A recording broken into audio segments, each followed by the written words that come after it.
Aquarius, hi, welcome to Mr. Queen PH. At ito ay ang inyong weekly reading for December 18 to 24, 2023. This is a general reading, just take what resonates. Watch your Sun, Moon, Rising, Venus for other messages. And thank you sa lahat ng mga sumusuporta dito sa ating channel. Just a reminder, gamitin nyo lamang ang reading na ito bilang gabay. And pa-follow, like na rin ang ating Facebook at TikTok. Lahat po yan, Mr. Queen PH. And please check out my Shopee, available ang mga protection and prosperity bracelets, zodiac sign bracelets, and many more. Link on the description. Okay, Aquarius, let us see what's up with you this week. Overall energy, the Magician. Wow. Marami kayong mga i-discover na talents and skills, or mas lalong i-enhance nyo yung mga kakayanan ninyo. Oo. And then this is your challenge, 3 of Cups. So yung iba sa inyo maaaring magkaroon ng challenging situation with a friend, no? You also have the Knight of Coins as your opportunity. So meron kang opportunity ngayon na mag-invest. Itong investment na to, hindi siya easy money, pero naman siya, solid. Kumbaga, even in the future, this is something na you can really rely on. Pwede mga insurance, ganyan.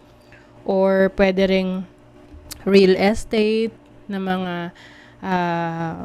investment. Bibili ka ng lupa, bahay, condo, ganyan.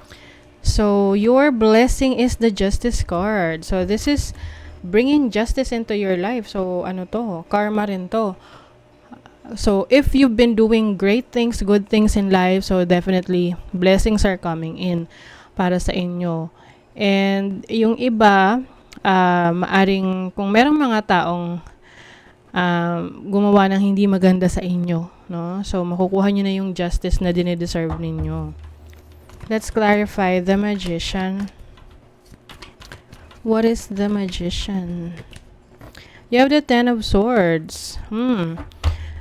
Yung mga stressful situation ninyo in the past, lalo na kung may kinalaman to sa mga mga gossip, yung mga chismis, no?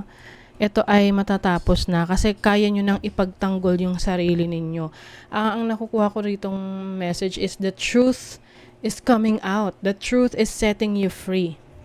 This makes sense with the Justice card. Okay? Kung meron mang mga taong nag-gossip around you, na alam mo naman na hindi yun totoo, yung karma nun sa kanila mangyayari, or at some point, no, babalik sa kanila yung ginawa nila. And you will be able to speak your truth. Kumbaga, maipagtatanggol mo na yung sarili mo.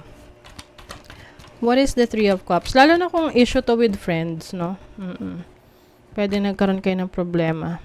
You also have the Judgment, yes. So, this is about rebirth, bagong ikaw.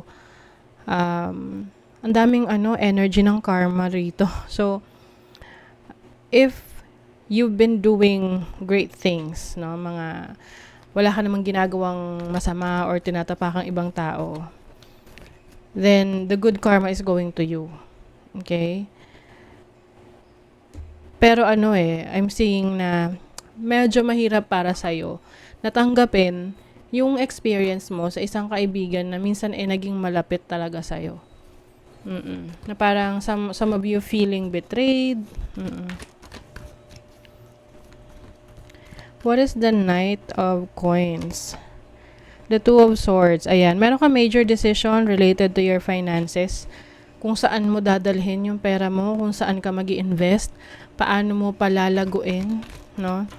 But definitely, no, kung ikaw ay if you will look into your deepest desires, no, and connect with your instinct, your intuition, you will be guided what's best for you. And the universe is asking you to save money. Oo. Hanggat kaya mong mag-save, hanggat kaya mo na mag-invest, do it. Kasi it's for your own good. Para sa future. So, the Justice card is the Moon. Ayan.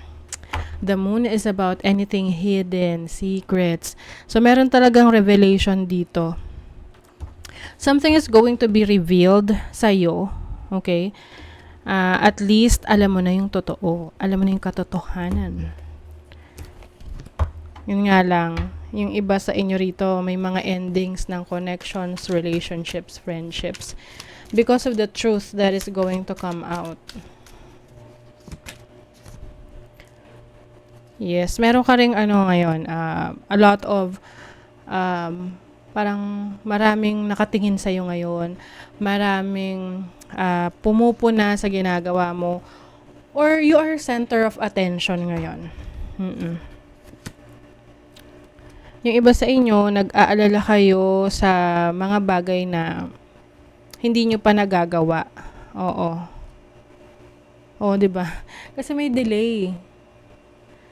Oo. So, 'di ba pag halimbawa may plano ka, sa ganito gagawin ko 'to. Sa ganitong araw gagawin ko 'to kasi ganyan-ganyan. May darating na pera, so magagawa ko na yung kailangan yung plano ko. Tapos pagdating ng araw na 'yon, wala pala, hindi dumating. So, minsan nag-aalala ka sa mga ganong scenario, no? But I think you just need to kailangan lang na isipin mo lahat ng delays ay merong dahilan kung bakit nade-delay 'yon. For others, it's a way of protection. So, isipin mo na lang na protection 'yon, kaya siya nade-delay.